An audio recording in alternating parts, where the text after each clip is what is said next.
countdown timer. You guys won't be able to see it. There's a person right in front of us. Thank you so much. We want to leave that ring. Awesome.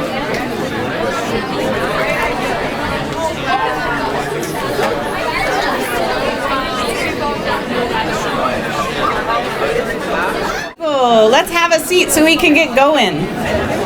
We've got 11 fantastic storytellers for you today, and they're waiting to have an audience. So come on in. Let's get settled.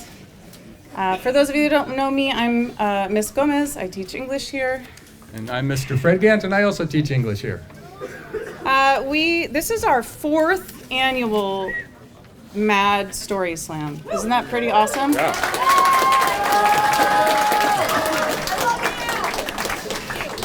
I love you too, Daisy.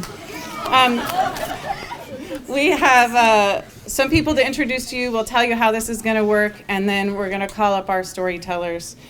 So first of all, we want to thank all of you storytellers, because if you're a sophomore, you told a story in your class, and then you chose these people to represent your classes, right? So you've all had a round.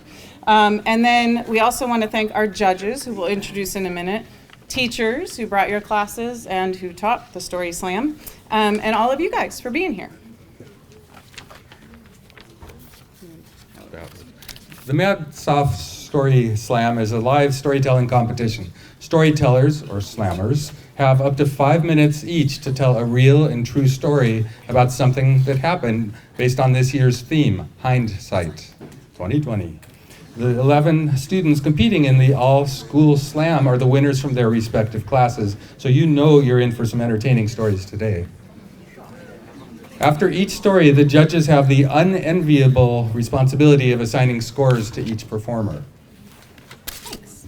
And so just some norms for how we're going to do this today. Before we begin, I would love everybody to take out your phone. You can take a quick little selfie with everyone behind you, and then you're going to turn off your volume and put your phone away, okay? Because it would be really awful to have your phone ring in the middle of a story, and then we're all distracted and we lose our place, and et cetera, et cetera. Okay, ready? You got 10 more seconds to get that done.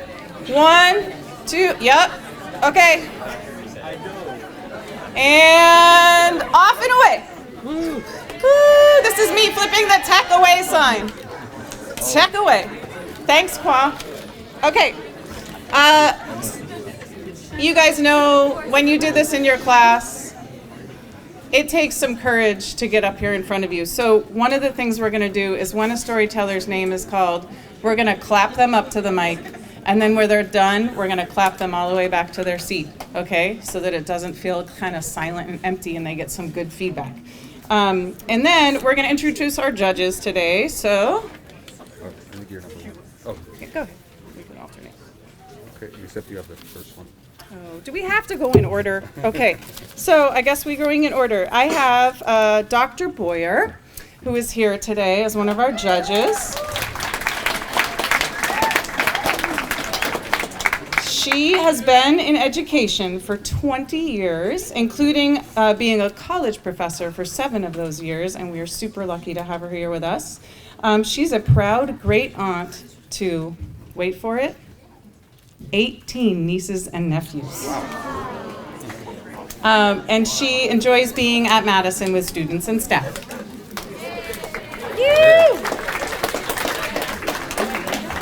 We're also fortunate to have Derek Heath as a judge. Mr. Heath is relatively new to Portland, at Madison for the past 2 years. He teaches social studies and coaches debate. Lifting weights and playing Dungeons and Dragons are all that matters most in life. We also have Miss Deborah Robertson with us, and she's been at Madison for 3 years. Her hobbies are every 3rd Sunday she volunteers at the Vancouver Food Pantry. She's a para-educator here at Madison. She also is responsible for opening the library for you in the morning before school, and she rides the bus in the evening. And she also, does that say 4? I knew there were 2. Okay, she's also going to college herself, and she has 4 jobs. Wow. So give her a round of applause. Amanda Alonso is one of our judges. Woo-hoo! Miss Alonso loves stories and listens to podcasts daily. Currently, she's listening to Office Ladies. She also enjoys being a judge because she is very judgy. Oh my goodness. All right, and then our final judge today is Sam Thompson, who is he's a graduate of Grant High School. He's a proud dad to 3-year-old son Jet. You know him as the RJ coordinator here, but did you know that he's also a local comedian? Let's give all the judges a round of applause.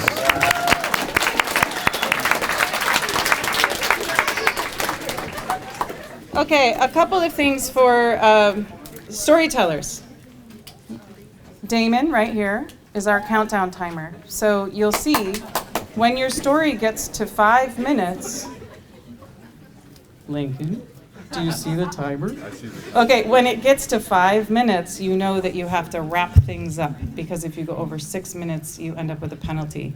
Yes, I know my class. I said 4 minutes is because I didn't want you to be in the danger zone. And then also we have musical interludists with us today, and they're going to play a note that when you get to 5 minutes. So you also, if you miss that, you hear that, and then if you get to 6 minutes, this is what's going to happen. Not quite as ominous as I thought, but yes. They said it was going to be raucous music at 6 minutes. Okay, so just to know, we're about to have storytellers come up here. You should know that the order of the storytellers was determined by a very sophisticated method wherein Jesse Gardner and I pulled names out of a jar to make sure that they were random. Okay, so the storytellers don't know when they're going to get called up here, okay? But I also want to tell you that Brian Robertson, who's a video producer, that was an interesting video producer for PPS, is here recording everything. And let's, without further ado, welcome our first storyteller to the mic, Kyler Lyman.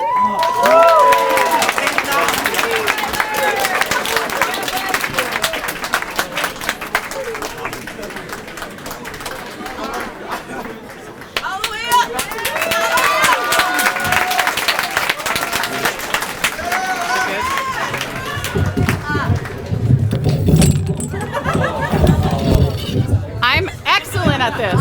I am excellent. It's easier from up there. Somebody play music. Play raucous music. Hang on. I gotta go. Give me a little fun. Can I go up here?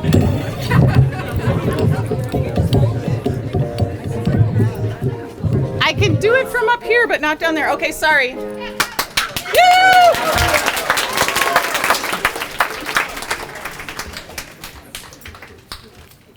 All right. My story is about how you shouldn't slack off, especially when it comes to schoolwork. And I should know this better than anyone else, especially because my GPA isn't the best after last quarter. So I always tried to hide my report card because my grades weren't that good. I always thought that hanging out with friends would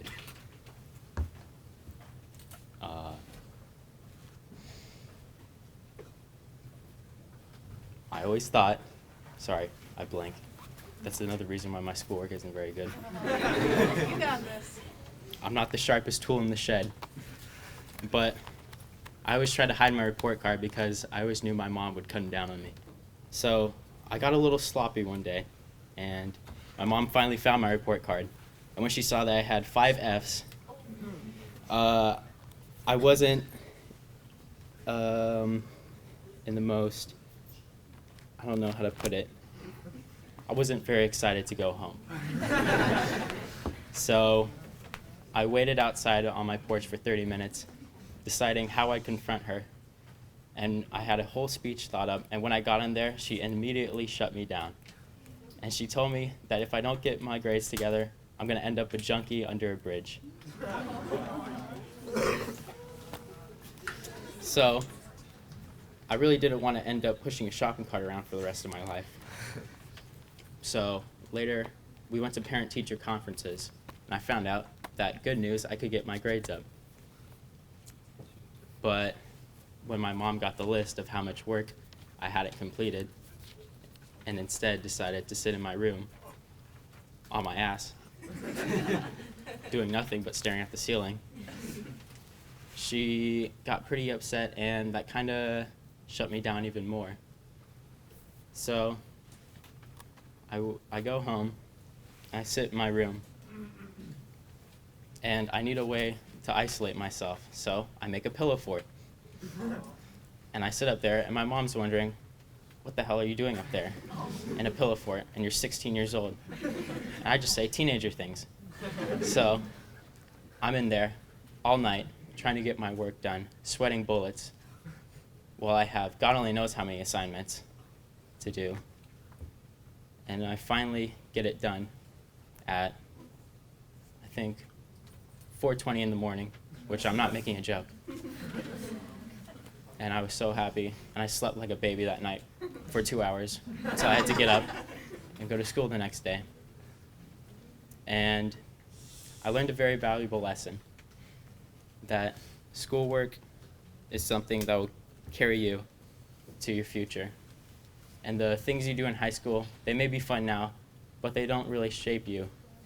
Or I guess they don't really shape the career that you're going to have, unless you're a junkie. Which I guess I'm kind of a high school junkie. But once I get off this stage, I want you all to know that, coming from me, schoolwork is very valuable, and you need to take advantage of the time that you have.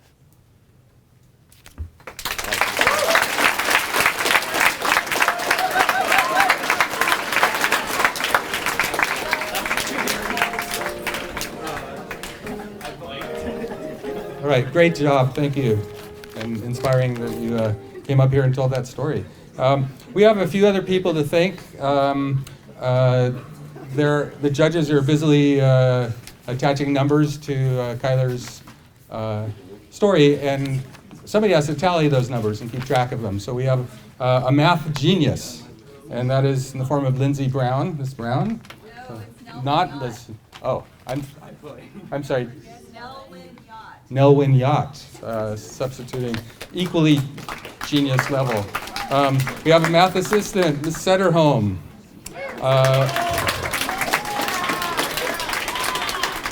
We have a timekeeper, Amal Omara.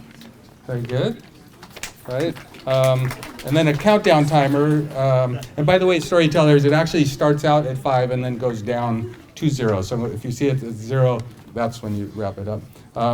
And that countdown timer is Damon Shorey. And official photographer. Okay. All right, and the judges are nearing completion there.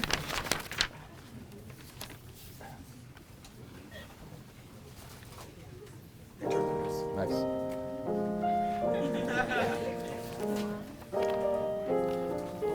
Okay, excellent. So our second storyteller is Leslie Valdivia Marquez.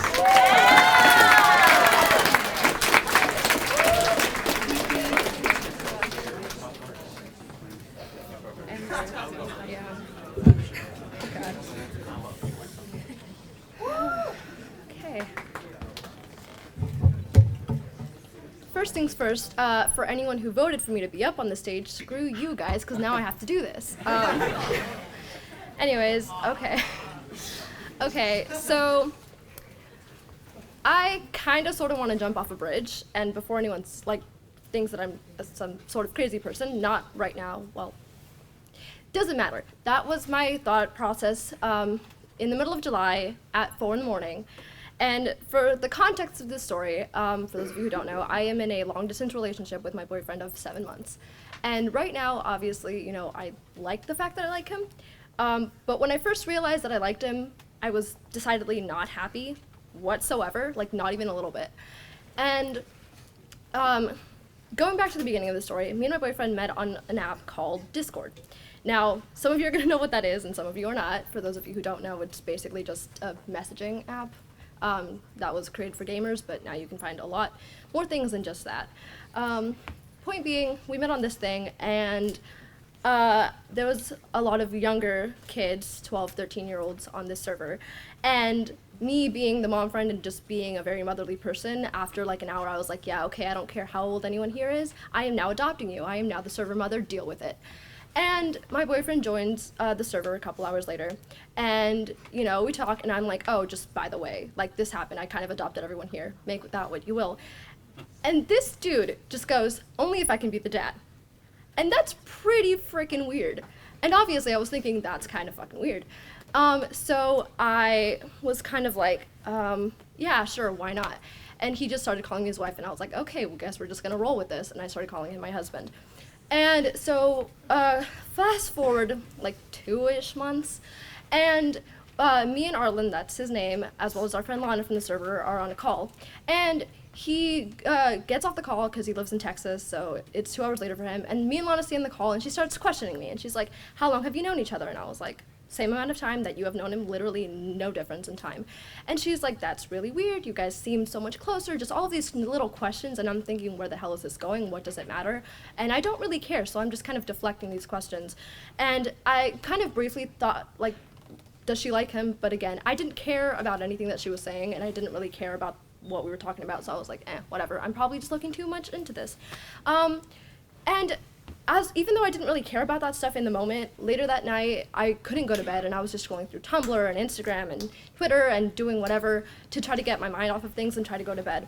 And I just can't. And I can't stop thinking about the stuff that we were talking about, and I'm like, why? Like, now I'm actually curious about it. I'm like, why this, why that? And it's 4 a.m, and I'm still scrolling through stuff, reading fan fiction. Remember that for later. And at about 4 a.m, I just get this sinking feeling, and I have anxiety, so I'm always kind of scared about everything anyway, but it's just like really bad, and I'm like, it's just like, I gotta go find the nearest cliff or bridge and just like throw myself off of it. And I wasn't sure where this is coming from, and a few minutes later I realized, oh no, I like him. And this is not good, and I start freaking out, and I'm like, oh my god, this is terrible. I have to tell him, or he's gonna find out, or something's gonna happen. I'm never gonna be able to talk to any of these people again. And I don't know what to do, and I can't go to bed, and I stay up until, like, the entire morning. And the next morning, I go into the server, and I'm immediately like, guys, somebody please push me off a bridge. And most of my friends there were like, no, we're not doing that, like, that's stupid. My friend Nick, however, was like, yeah, sure, I'll push you off a bridge. I have 2 by my house, which one do you wanna go to? And so, however, Arlen's also on this server, and he's like, very helpfully goes, Nick, you are not pushing my wife off a bridge, which was not, it was supposed to be helpful. It was supposed to be like, no, we're not gonna kill you. But because I was talking about him, I really didn't want to do that. And all this stuff happens, and I tell him that I like him eventually, because I tell my friend Lana, and she's like, oh, I like him too. So that's fun. Both of us like this dude, and he thinks that we like each other for some reason, and we're like, oh, this is great, this is good. I'm like, he's not gonna find out, but Lana's like, no, now we gotta tell him. So we both tell him, and I'm like, I like you, I'm sorry, this is gonna make things weird. He goes, yeah, can we talk about this later? So 2 hours, 2 panic attacks later, I talk to him, and he goes, hi, I say hi, he says, hey, I say hey, he says, howdy, I say, sorry, can't say that, not a cowgirl, or a cowboy, because he's from Texas, and we like to make fun of him. And this dude proceeds to ask me out with 4 different cowboy jokes. So, yeah. For people who read a lot of fan fiction, both of us should have seen that a friendship that starts when you pretend to be married was going to end in something like that, but apparently we're both as oblivious as each other and complete and total idiots, basically. And I'm like, yeah.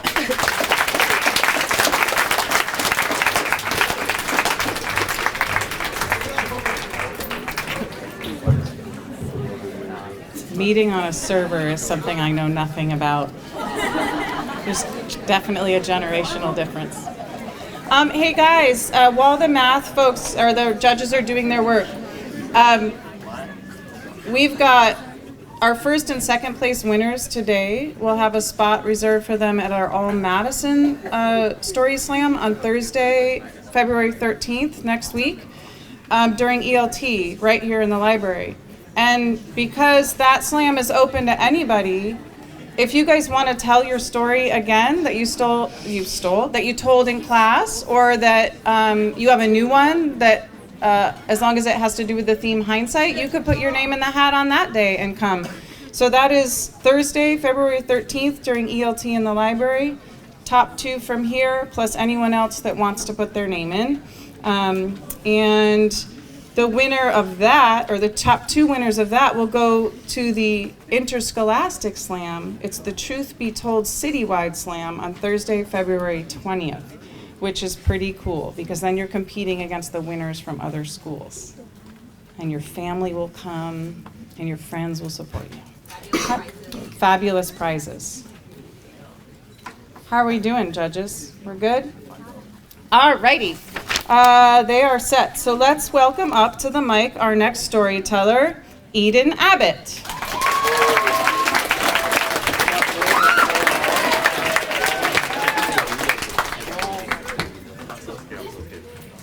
Okay. Hi. Oh. What's up? So, when I was little, I lived in Nevada, and so did all 3 of my grandmas, and I would go and visit, like, several of them frequently. And I had one, my grandma Tammy, she lived in Winnemucca, and so every summer or so, she would come pick up me and my brother, and then we'd drive up with her, and we'd go hang out. She had this cabin that we would also go to, where it was, like, kind of fun because it was just in the middle of the woods, and, like, my great-grandpa had built it, so it was pretty dope. And so this one summer, I'm getting really excited because we take these 4-wheelers that my grandma's have, she has, there's like 2 of them, and we can go drive them around. And the past couple of years, I had just been going, and then my aunt and uncle would, like, drive me and my brother, or my grandma and grandpa would drive us, and I'd just, like, go along for the drive. But I've been waiting for this moment of being able to drive it for so long. And my heart is like, oh my God, dude, this is the summer. I get to do it. It's going to be great. And so we go up, and then we do the whole mission of getting there, taking the dog, doing what we got to do. And so the day comes, and we're getting ready, and I hop onto one, and my grandma's on the back of mine, and then my brother is on the back of, like, on the front, and then my grandpa's on the back of his. And my brother's just, like, speeding. He's just, like, going on. He's like, meow. He's, like, probably, like, 13 or 14, and I think I was, like, 10 or 11. And so it was a blast at first. We were driving the normal routes. Everywhere we would go is, like, up, and it's in the desert, because Nevada, you know, has a lot of dry stuff. And there's, like, all these plains that were going on these dirt roads. There's a lot of cliffs, too, but I'm mainly avoiding them because I don't like heights. Then, more than ever, probably, it was, like, a big fear of mine. I was like, nope, no way I'm driving on a cliff. I can let my grandma do that. Flat plains, I'm going across, but anything that's like a cliff, no thank you. And so, we're driving around, my grandma's like, hey, why don't we go a way that we've never gone before? Obviously, since this is your first time driving it. And I'm like, okay, Grandma, I trust you. And my grandma's like one of those people who likes to just explore. She's traveled a lot, and she likes doing funky stuff. And so I'm like, yeah, let's go ahead. So we drive up, and I can see, like, ahead of us, it doesn't look very promising. But we're going to go ahead anyways. So my brother's just speeding ahead. He's having the time of his life. And we keep going. And the road is just getting smaller and smaller, which personally, I was afraid of that in the first place. And we just keep going. I'm like, Grandma, you know, this is getting a little steep and a little bit smaller. She's like, no, it's fine. Just keep going. And so we keep going. And so we're driving along, and it, as I say, it's just getting steeper and smaller. And we get like to the end, the end. It's the end. This is the end. We're on a cliff. That's what it is. That's what we're on. And so my brother's just like, all right. So he like drives up the mountain and is like turning around and shit. And I'm like, I can't do that. My heart is beating out of my chest. I can't do that. So my grandma's like, it's fine. Let me take care of it. So I like hop on the back. I don't know why I got back on it. I could have just sat down. And that would have been like, this story wouldn't be told. And so I'm on the back of it, and she revs this thing up the mountain, just backwards, just straight up, and I lose my shit. I start crying because I'm like 10 or 11, and I'm a little baby, and I'm like crying, and she's like, why are you crying? I'm like, because we're driving up the cliff, and then the thing goes, and we almost like just fly off. Like, it's so close. We just like, she like stops it, and oh man. I don't think I ever drove with my grandma on the back of that thing again. And then so we turned it, and everything was fine after that. I didn't die, got close, but I didn't. So, in hindsight, I shouldn't trust my grandma because she's old and she doesn't know what she's doing. Thank you.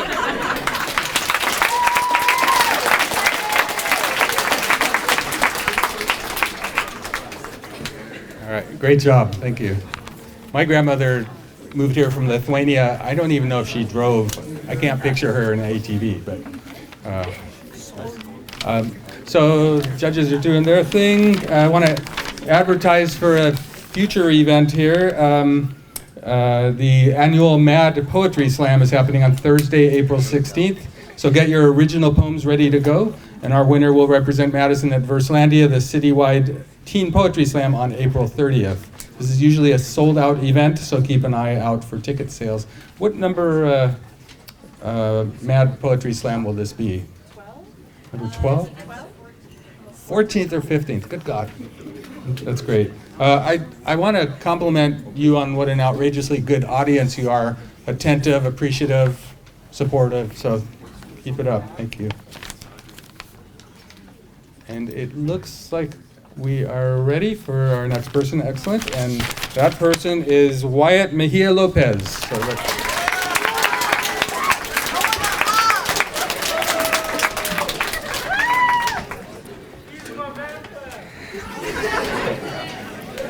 all right, so when I was in 6th grade, right, there was this girl that I liked a lot. Actually, no, let me describe myself. I was a short kid, 4'10". I had problems. I was very confident. I was overly confident. I thought I could do anything, but at the same time, I was like socially awkward. So, I couldn't interact with people. There was this girl I thought I had a chance with. Thought I did. I thought that she liked me. I was like, this girl likes me. It is very obvious. Like, come on. She says hi to me all the time, and she even touched me on my shoulder once. And it was my left one, so I know the exact shoulder. So, I was just in my room once thinking, when should I ask this girl out? I was like thinking for like 15 seconds. I was like, when should I ask her out? And then I was like, actually, I know when to ask her out. I planned the day, I planned what I was gonna do, what I was gonna say. And yeah, by the way, this girl was hot.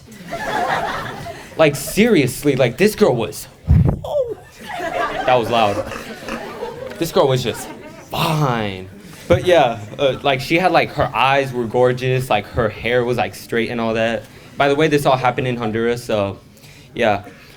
But anyways, when the day came, I took a 30-minute hot shower, got a bunch of my grandma's perfume, and I said,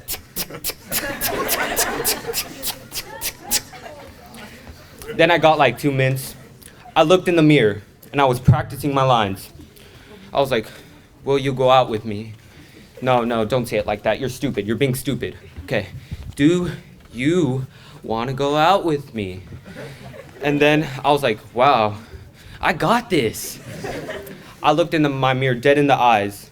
And then I had a 15-second makeout session with my mirror. What was worse is that it tasted like glass later on. But yeah, after all that, got ready, put on one of my dad's tuxedos, which was like huge on me. My dad is like 5'6", I was like 4'11". So yeah, then I just eat my breakfast, I get ready, looking good, look in the mirror, I still see that like kiss mark. I'll clean that later. Look in the mirror, I'm like, okay, drip. So yeah, I was like, okay, I'm gonna go eat my breakfast and then I'm just gonna go to her house. I ate my breakfast, really nice breakfast by the way. It was like eggs and all that, can't really remember, it was like 3 years ago. But yeah, then I was like, okay, Mom, I gotta go. She was like, go? And I was like, yeah, I gotta go. She was like, dressed like this? You're going somewhere? I was like, yep. Where are you going? I'm gonna go score. But now I know what scoring means. Never saying that ever again. No wonder she gave me that look like. But yeah, when I was on my way to her house, I was just walking like, I was so confident. Got to her place. Honduras is a very dirty place, so like, you know, yeah, it was weird that I was just dressed like this and, you know, over there. So yeah, got to her place. Waiting. She opens the door. And she's like, oh, hey. And I'm like, hey. I was in my mind, I was like, okay, the lines. Will you go out with me? Will you go out with me? Will you go out with me? But then my confidence just went up here. And I said, hey, you. Yeah, you. I know you want to go out with me. It's very obvious. Like, come on, you touch this shoulder. You say hi to me all the time. What do you expect from me? I know you like me. And then she's just like looking at me like this. And I'm like, oh, come on. I know you want to date me. It's very obvious. So let's just date already. You know what? You don't even have to answer. I know it's a yes. She approaches me. And then slaps the crap out of me. Don't mess with Latinas. They're scary. And then she closes the door in my face. And then I'm just here like, she wants me. I go home. I'm just planning the next time I'm gonna ask her out. I saw her in the street once and I was like, oh, okay, I'm just gonna approach her. She saw me and then just started speed walking the other way. But yeah, what I learned from that is if you're gonna ask someone out and they say no, then you just gotta accept it. Don't make it worse. Don't be too overly confident. Confidence is a good thing, but don't be too overly confident. And something I could have done better was, I don't know, just asked her out. She said no. I'd be like, oh, that's fine. Can we at least still be friends? Yeah, sounds good. All right, thank you.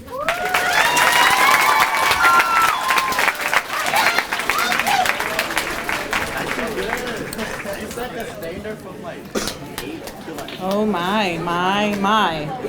Our younger selves, yeah? I got lots of good stories too. Hey, do you see these cool t-shirts? Yeah. Like hindsight, because the glasses, right? Like hindsight is 2020, right? Hi, how are you, Vivian and Emily?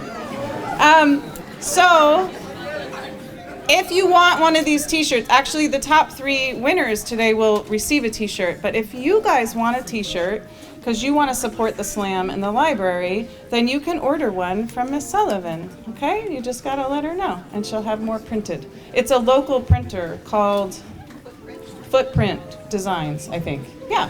How are we doing over there? Are we ready? Awesome. Are you guys ready for your next storyteller?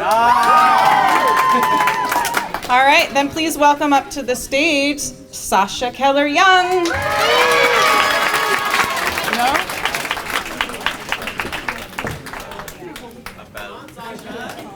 You're right behind him. That's better. Come on. Yay!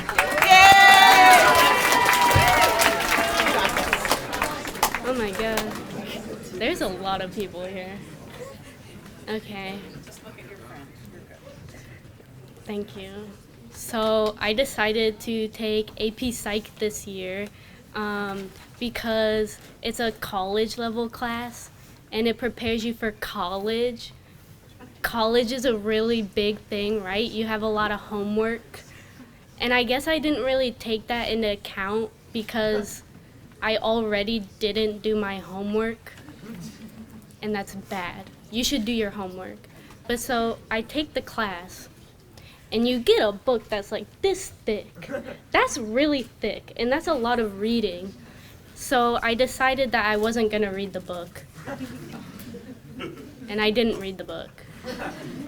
And then you have tests about what's in the book. So you should probably read the book, but I didn't read the book. But oh gosh. It was like the 4th test of the year, and I was getting pretty high scores. And I was feeling kind of confident, but I knew that the chapter that we just did was really hard. And I don't know, I knew I was gonna fail, but you can retake the test, so I thought it was fine. But then I realized if you don't read the book and you retake the test, what's the point if you're gonna fail twice?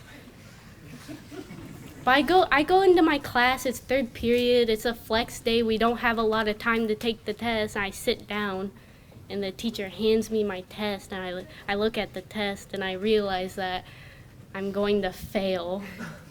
And it makes me really sad. And I look at the first question, and I already don't understand what they're saying. I don't understand what they're asking me to do. So I just filled in C. And I filled in C for like all of the questions. There's 50 questions. It's out of 150 points. So I fill out all the multiple choice, and I'm like, okay, I feel confident on 2 of them. So then I'm done with like 20 minutes to spare because I didn't know what I was doing.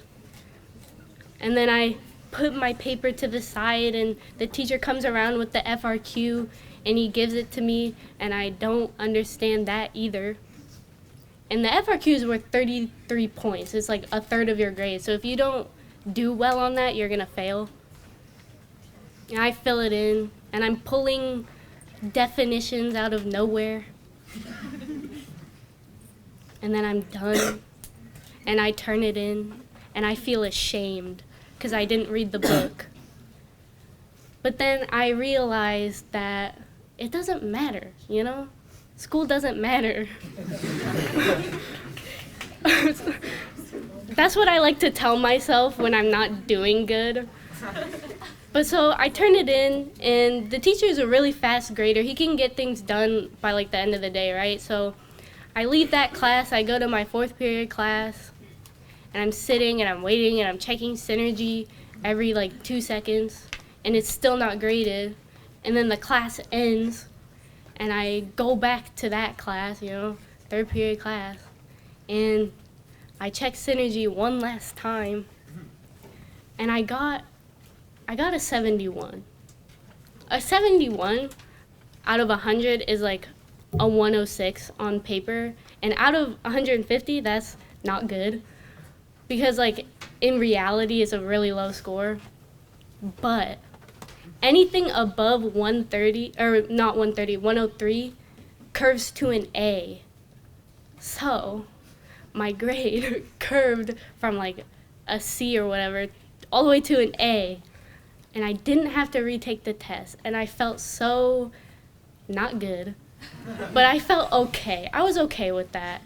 So then I decided that I was not going to read the book ever again because it's a waste of time. And reading for 5 hours a week is not what I want to do. So I didn't do that. And I failed my final. So I guess I should read it, but I'm not going to.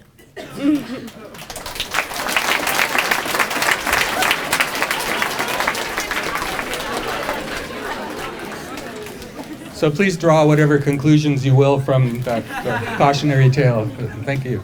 Good story. There's this village in Europe, and it's famous for having every single person not the sharpest tool in the shed. It's called Helm. And 2 of the smartest people, which isn't saying much, were out walking, and the sky opened and it started to rain. And so one of them says, "Hey, open up your umbrella." And the other one says, "Well, it won't do any good, it's full of holes." And the first guy said, "Well, why did you bring it?" And the second guy said, "I didn't think it would rain." So, thank you. Thank you, Sue. Thank you, Mrs. Setterholm.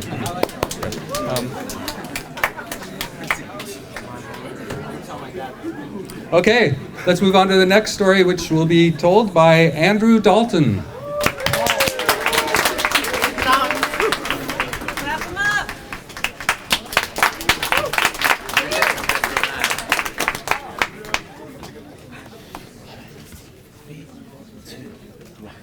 So, in my old house, can't say my first house, it was this simple one-story blue house with one bathroom, two beds. Perfect.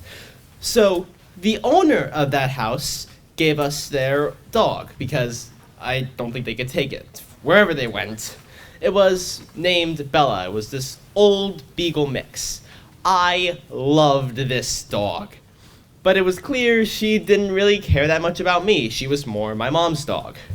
I did everything that I could, everything that my 6-year-old mind could think of to get this dog to love me.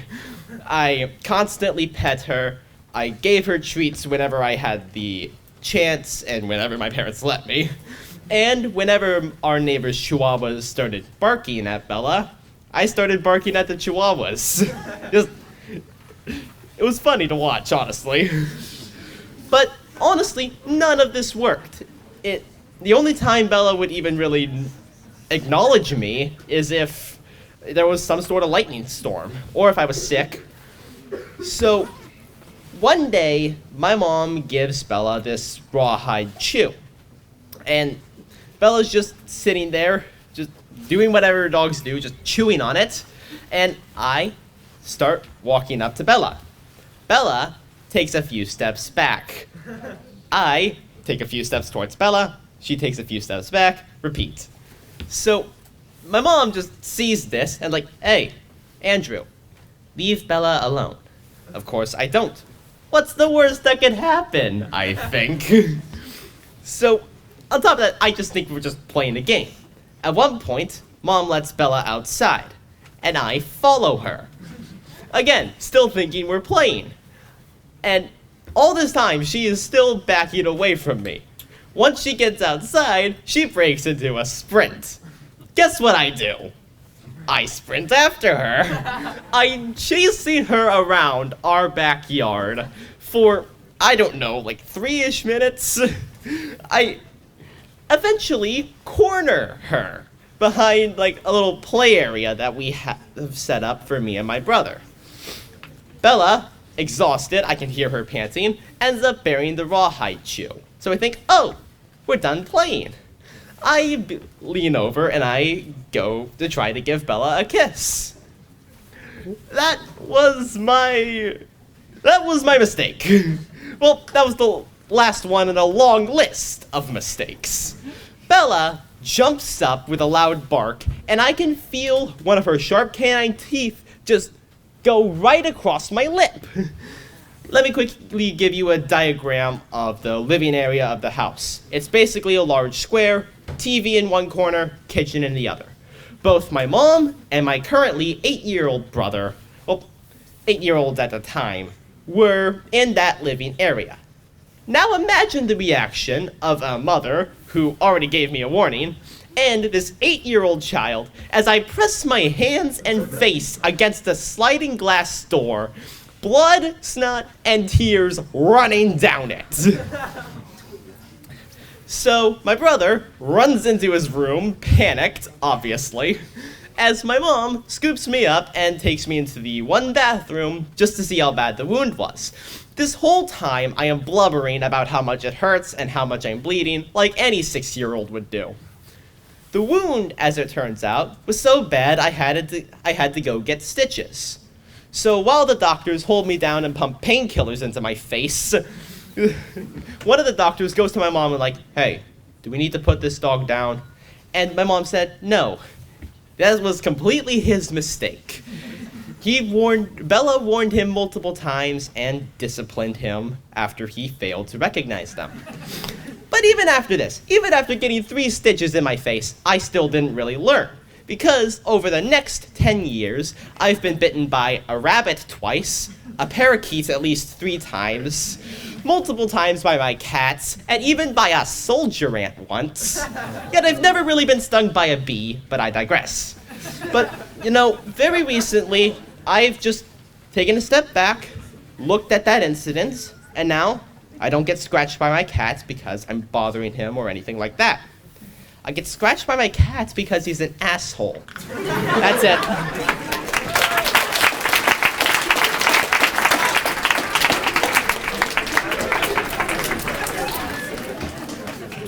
Poor maligned feline. Hey, you guys, the creative writing classes want your submissions of writing and art. So every year we publish Madison's literary magazine, which I forgot to bring up here as a prop. Thank you. And your work could be in here. So artwork, poetry, stories, even essays. And this year's winner of this slam today, first place, will have their story published in this magazine. But we're taking submissions until March 2nd. So if you have stuff, get it ready. Come see me in B15, or you can email it to mhsmosaic@gmail.com. Thank you. This is my public service announcement voice. Okay, how are we doing? We're ready. Okay, please welcome up to the stage, Lincoln Montemor Ingram.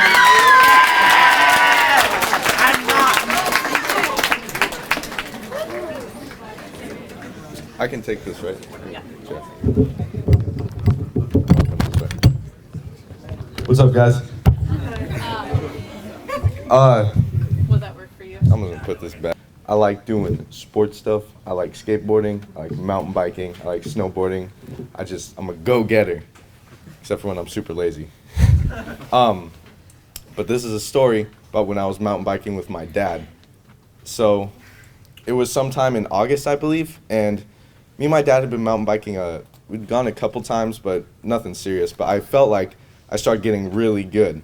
Like I started being able to do jumps and stuff, and I started taking more difficult tracks, and I was like, man, I'm gonna be a prodigy. Like I'm just killing this shit. So we go up this one time. This is the last time we've gone up, and we get up super early. We load up our bikes. We go up to the car, go up to the mountain, and just start biking. So we start at the top of Timberline, and we can ride down to a ski lift, or we can ride down to the town Timberline, and we start riding to the ski lifts. And I feel bad because I'm just dusting my dad. Like I'm just killing him with speed and my skills, and this poor old man just keeps falling behind me. He's like 45, he's not old. But he can't keep up. And this is a common theme throughout the day. We start at the same time. I just whip past him. I have to wait a few minutes for him to catch up, and I keep going. And I'm like, man, gotta keep up.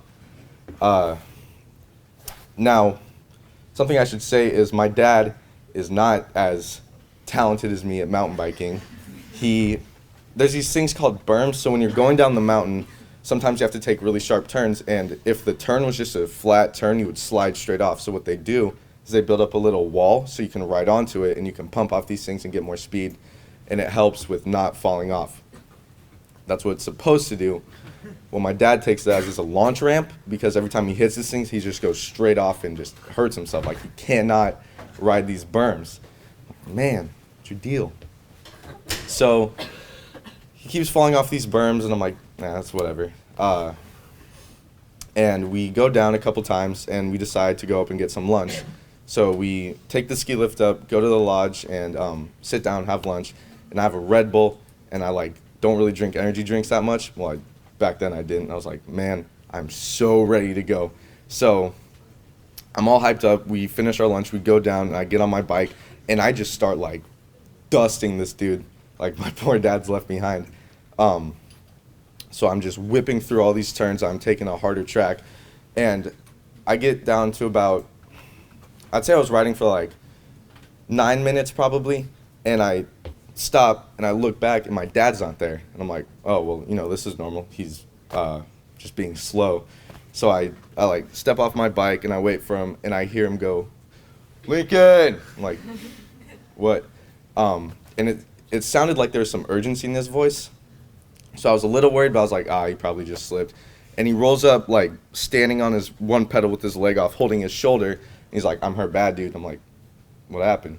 And he goes, I don't know. I fell. I went off a berm and I fell. And I was like, can I see it? And he's like, yeah. And he lifts up his shirt, and this shit is not for the faint of hearted. His shoulder's open. It's open, it's there. My dad has purple muscles, for any of you that wanted to know. I didn't, but now I do. So I start freaking out. I'm like, shit, my dad's arm's open. But he's like, it's not bad. We're just gonna ride down and we'll figure this out. So I'm like, yeah, all right. So I get on my bike and I have to take it slow, which really sucks, because I like going fast. So I'm taking it slow. I'm looking back at my dad, and we're in this really bumpy part of the track where it's like a ton of rocks and like drops, and my dad's just like holding on, and I can see his pain. Like, the shit looks like it sucks. But yeah, he cuts open his arm, and we're riding down. So we finally get down there, and he lifts up his shirt, and it's bad. Like, it's bleeding. I can see like multiple layers of muscle and everything, and it is disgusting. Like, I never wanted to see this shit.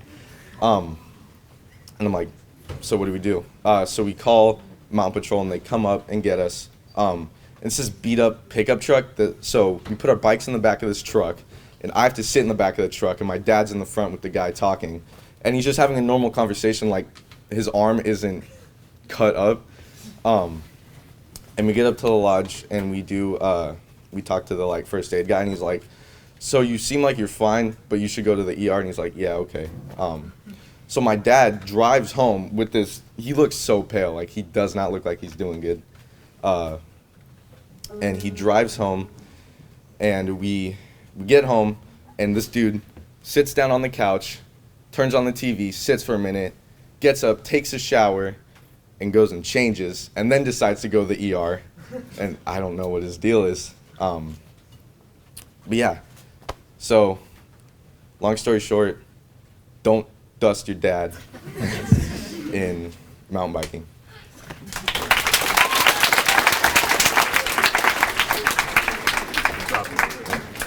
All right, great job. Want to give it up for the interludists again. They're playing their Etude in B minor for four hands by Bach, isn't it? So as you've been hearing, there are a lot of events coming up, slamming events, and we're looking for volunteers to fill roles at the other slam season events. So if you'd like to donate your time and have fun, talk to Mrs. Sullivan here in the library. And let's see, I think we'll bring up the next person as the judges are working it, and that is Katie Ryan.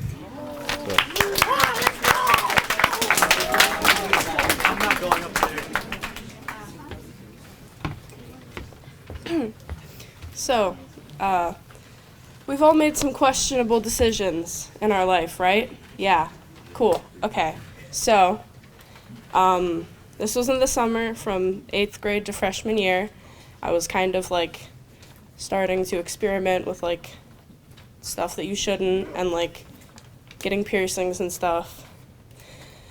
So, one night I was hanging out with an old friend, and we were like, we should take this undisclosed psychedelic. Let's do it. It's a great idea. So, we go out and we get it. We come back, and at the time I lived in this little closet at my house because I just moved in with my mom, and we didn't really have a room for me because we have roommates. And it's this like sweaty, dark little closet, like tiny, like a genuine closet.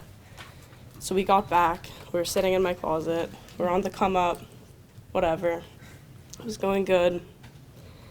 And then, so, if you can't tell, I've kind of got quite a few piercings. I have a tendency to like just do it sometimes.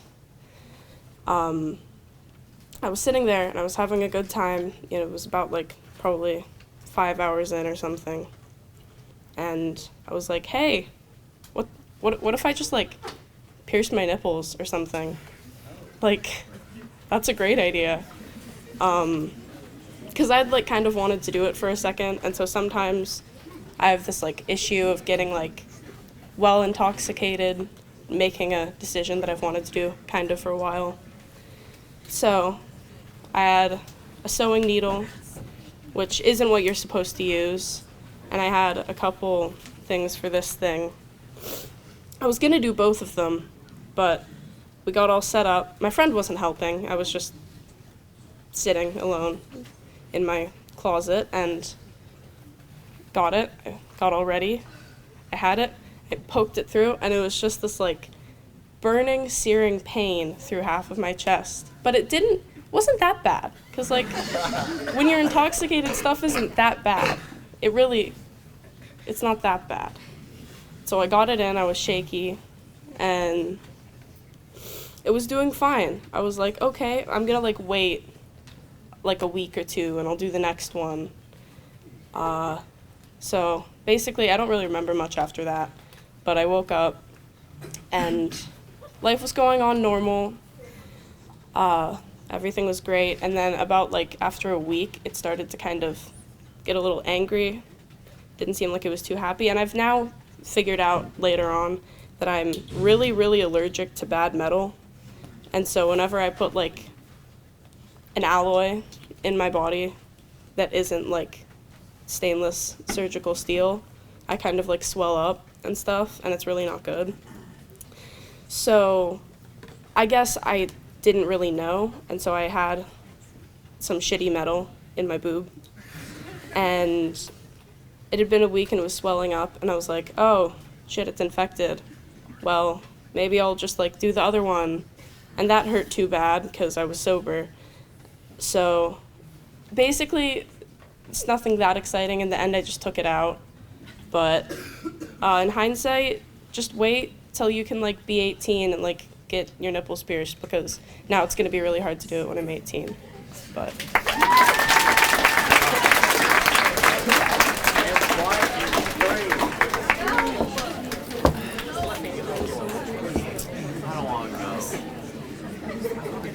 All right, y'all. So we told you about the Truth Be Told Story Slam. I don't know if we told you about the Freshman Poetry Slam. Remember how you guys did that last year?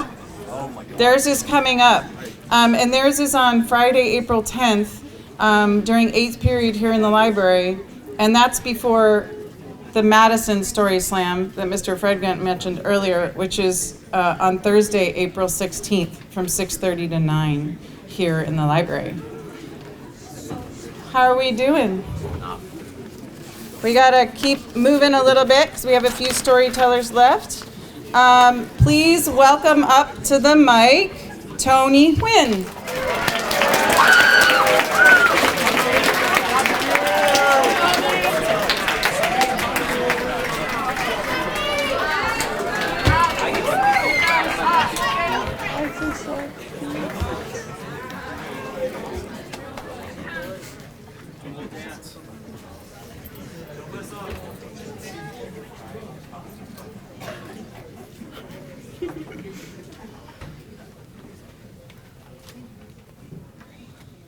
Okay, I would not like to think that my classmates, why you vote me? The only thing good I get out of this is that one free pass for the final, but that's it, I don't want to be here. Okay, so my story, it all happened one day in August. I was a 6th grader. And usually in middle school, every summer I would go over to my nephew's house. He lives in Hillsboro, Oregon. And he was my age, but he was still older than me. But I'm his uncle, so like, that's a plus. So like, he had to listen to me and obey my orders. So basically, we normally like play games or like go swimming at our local swimming pool. And then one day, it was super hot, it was like 90-something degrees.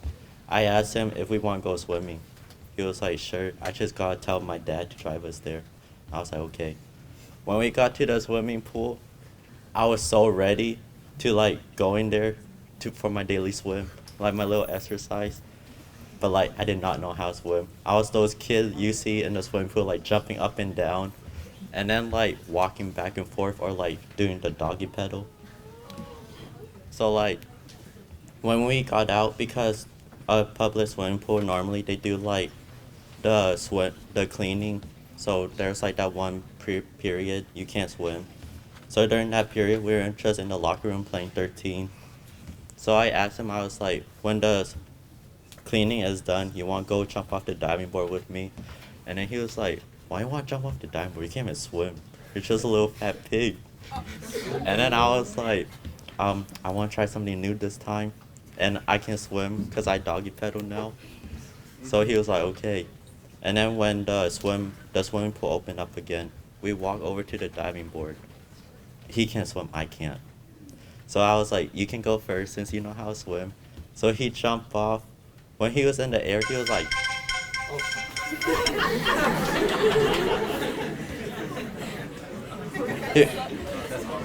he was like an airplane in the air. But in the water, he was like a submarine. Once it was my turn, I was like, that looks so easy. He's just like in the air and in the water, and then he swam back. I was like, I got this. So like I marched up to the diving board as like a proud soldier about to go to battle or something. Once I got on the diving board, I was like, just count to 3, and then on count of 3, he jumped. It's just normal. So I counted. I was like 1, 2, 3. On 3, I jumped. I regret it so fast. I was like a duck trying to fly. I was like, wee. When I got in the water, I regret it so fast. You know, like if you go fishing, if you like fish a fish out and it's on the land, it's like flopping. That was me in the water. I was like, help, help. My nephew was over there. I was in there for a good like 20, 30 seconds until the lifeguard finally noticed me. He was not paying attention. When he dragged me out, that was like, my life was scarred that time. It was like a big hairy dude, super white, like, he got a grandpa haircut. Right here is all bald, just hair on the side. He gave me CPR. It was so nasty.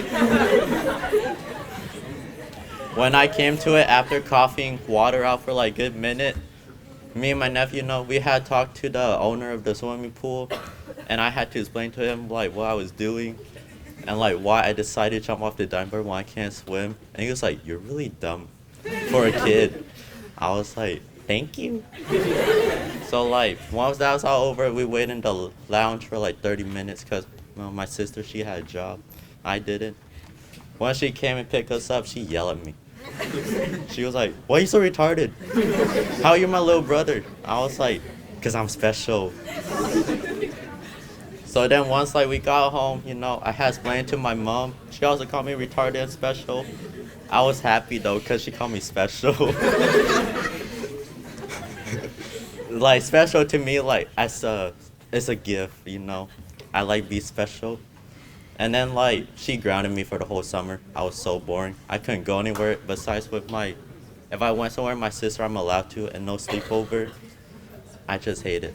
The one lesson I learned from this story was to never like try to overcome what you can do, like go over your limits without help from others, or like if you practice, it's like you try for a team but you have no practice or experience, and then you're like, oh, I'm gonna make varsity, but then you can't because you have no practice or experience. And if you guys ever do go swimming, make sure you know how to swim, especially if you go to the beach.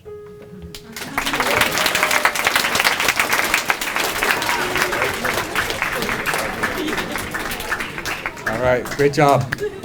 So I know it's a lot of listening. I'm starting to hear a little chatter during some of the stories, so let's got 2 more stories. So let's just be nice and quiet and attentive. Let's have also storytellers, make sure you're right at the microphone so it's easy to hear. And let's have a round of applause for Mrs. Sullivan, who does so much to make literary events happen. And also a round of applause for James Madison, who did so much for us to have a constitution. Yeah. Okay, the next storyteller is Ian Latta.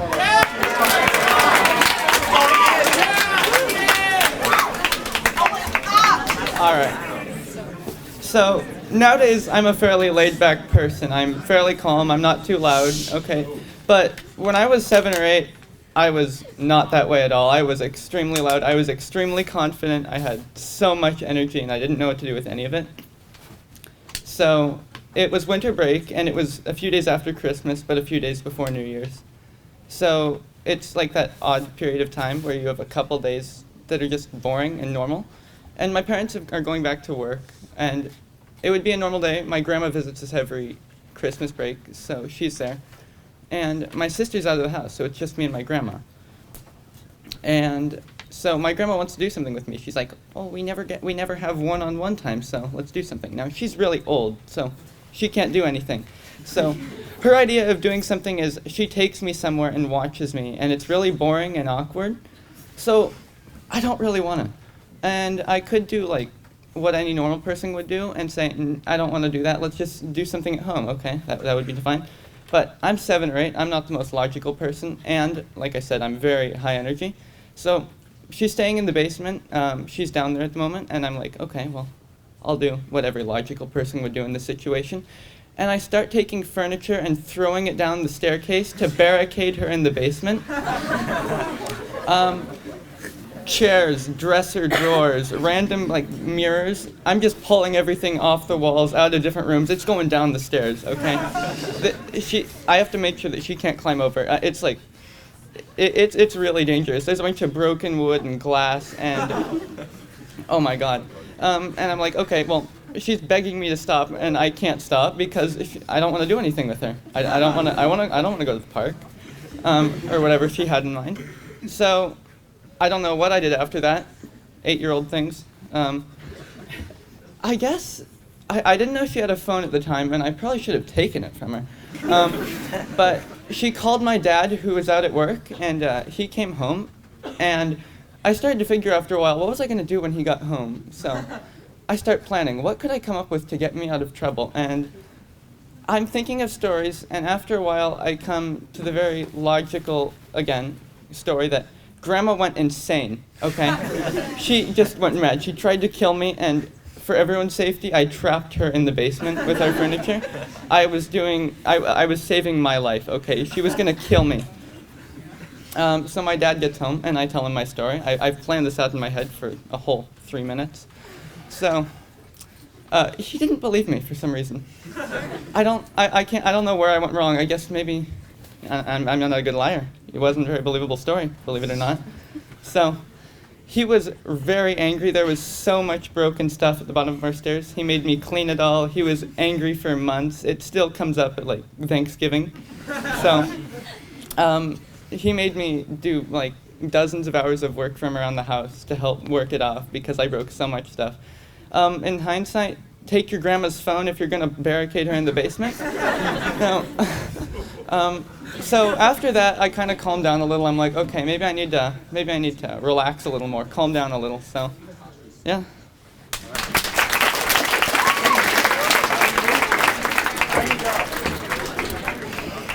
Oh, poor grandma. All right, so just a little announcement in between. We're about to have our final storyteller, and here's what's going to happen, okay? So after our last storyteller, the math geniuses are going to have to do a little work to tally up our top 3 scorers, right? So storytellers, you're going to come somewhere to take a photo, right? So we can get all of you together. And then all of you will stay here patiently, and then we will announce our top 3 winners, okay? So you'll know who it is right away. What's that? He left. Oh, no. I can tell another story. Well, hopefully. Okay, so we ready? Oh, almost ready. We're almost ready. And it's really hard for the last storyteller to not know who he is. Is he just gone? He's gone to the bathroom. Uh-oh. He's been caught indisposed. What do we do about that? Can you run and go get him? I can tell a story. He needs to tell his story, but he also needs to be here to do it. What's that? No. The only joke that I know is, what do you call a cross between a parrot and a centipede? A walkie-talkie. Come on! Our last storyteller, Henry Harbottle! All right.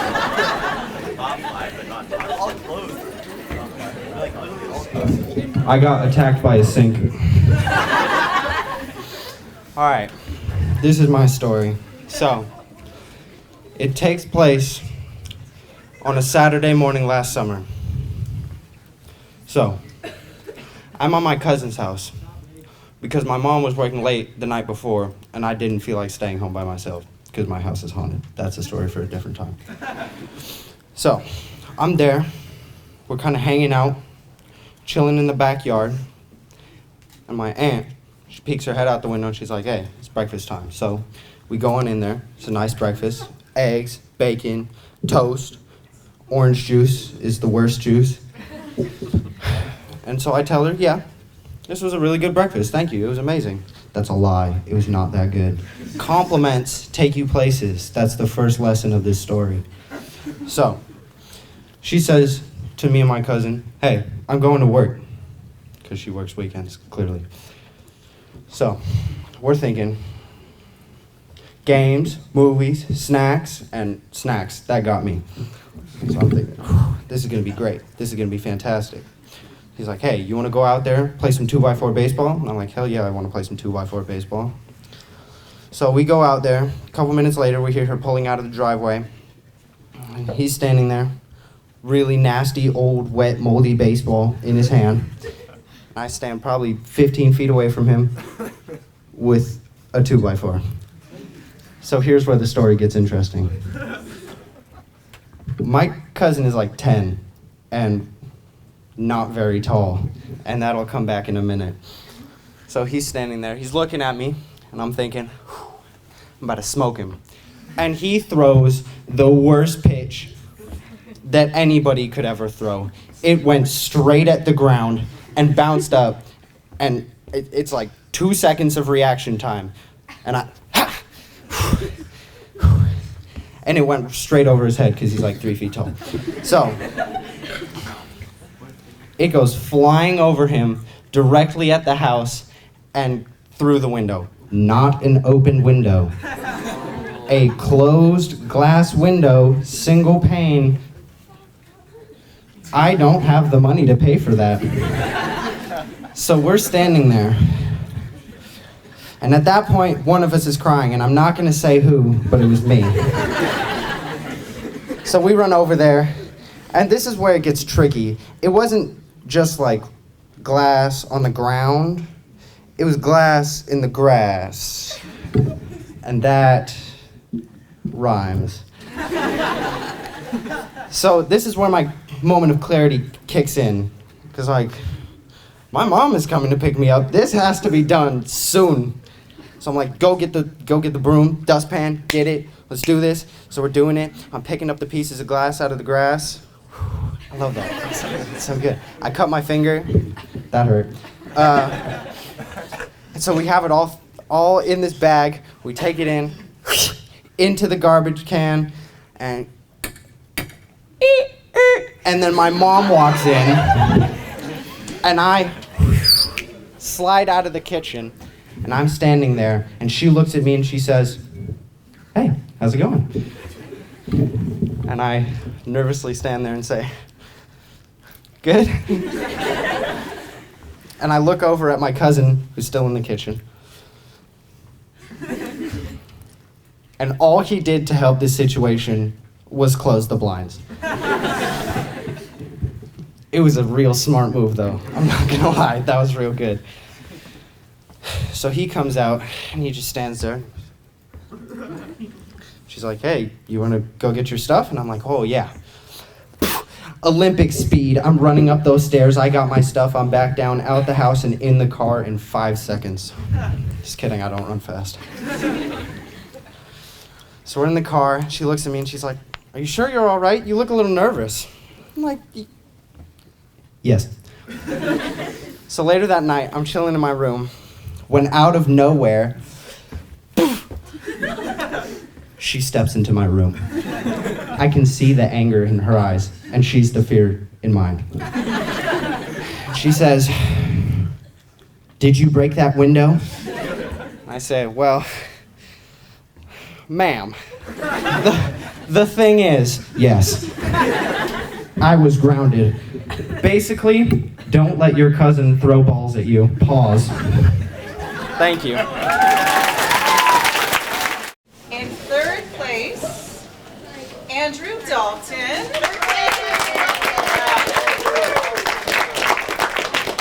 In second place, Henry.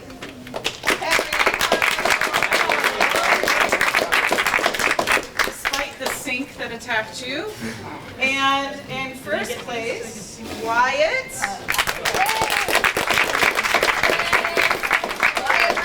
And you guys are all awesome. So glad you did this. And remember, you can tell your story again if you want to next Thursday.